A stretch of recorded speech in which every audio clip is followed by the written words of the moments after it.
that's the bulk of what I have to say about CIRTL. Pretty much the bulk. And so if we go to the home page,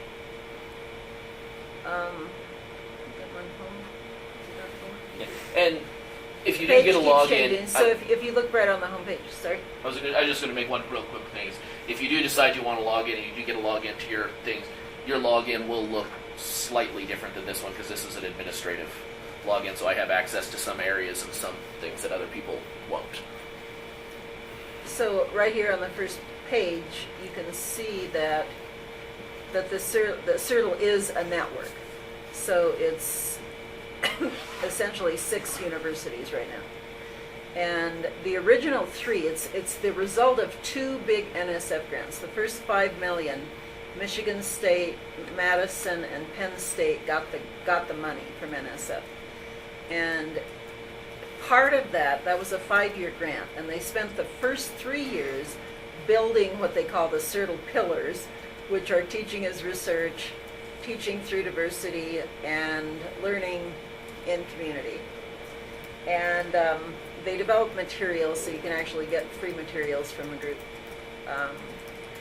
And then this last 2 years of the first 5 years, they ran around the country trying to get other universities to join the network. And so CU Boulder joined. So we've been in the CIRTL network now for 5 years, so 2 years on the first grant. And then that group of people wrote another grant, and we got $5 million more for the next 5 years. And so 2011 is our last year of that money. And the goal that the group is pretty Madison-centric, because the real CIRTL Central, as they call themselves, is at Madison. And their goal, particularly, is to write another NSF grant for $15 million to extend the network. And NSF is really behind this. I think it's actually probably going to happen. It may not, given the political situation in Washington. We've had some reversals there, so we'll see what happens with all that. But my guess is, it looks to me like it's probably more than 50-50 that it's going to happen, because NSF is so behind it.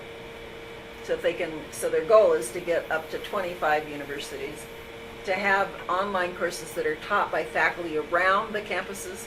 So like the faculty from our campus who have taught, our Tricia Rankin taught a course around the CIRTL network last year. Mike Klimkowski has taught 2 courses around the CIRTL network. And I've taken one course. The first year I got put in charge of CIRTL on the Boulder campus.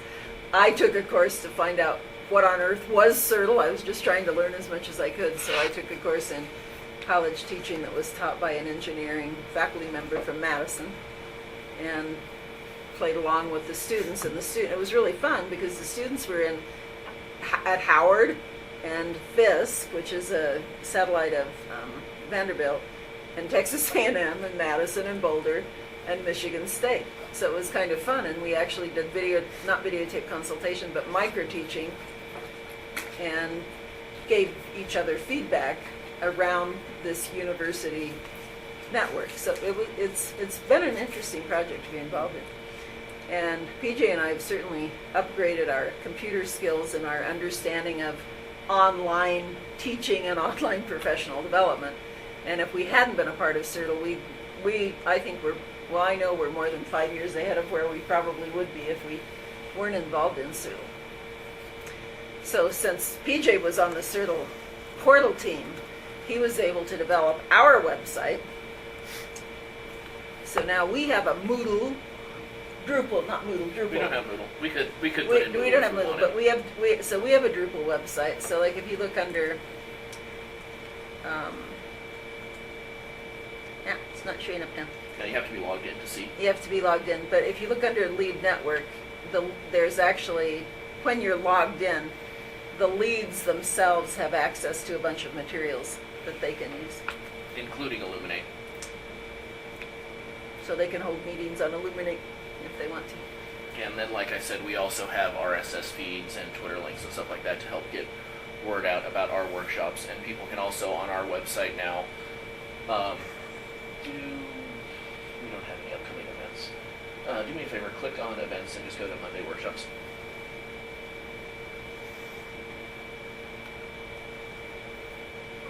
And then click on this top one here, the time management.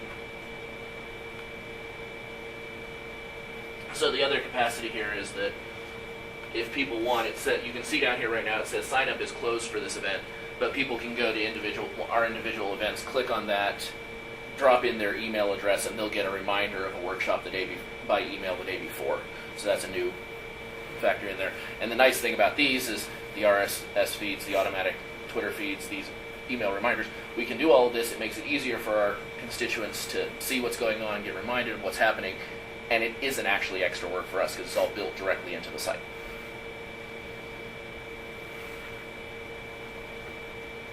And we are looking into the possibility of what other ways could be useful to get information out to people, stuff like that, which I suppose if we join the rest of the world needs a Facebook page. I've been resisting Facebook like it's the plague. So, do you have any comments or questions or suggestions or Rotten Tomatoes. anybody want to? So this is supporting the STEM disciplines. Is there anything planned to expand this to other disciplines, or is this like parallel for other kinds of Not- disciplines, or is it strictly STEM? Not for CIRTL. Not for CIRTL. The GTP is everything. Right. We're- But I'm looking at these broader national kind of Yeah. initiatives. Yeah, that's something I should probably know. But, it would take something like the Modern Language Association or something to do it.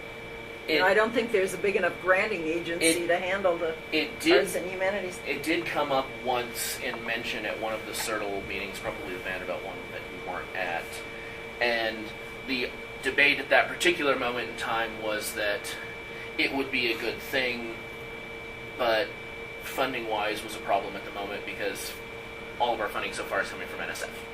And the program managers were there and they were pretty clear in that it needed to go towards the STEM disciplines.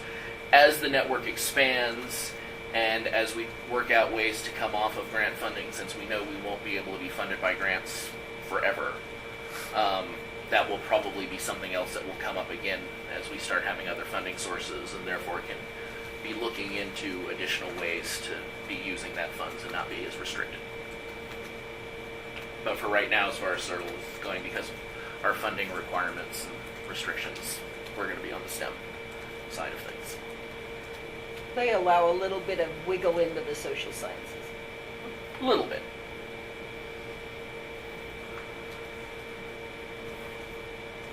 Anything else?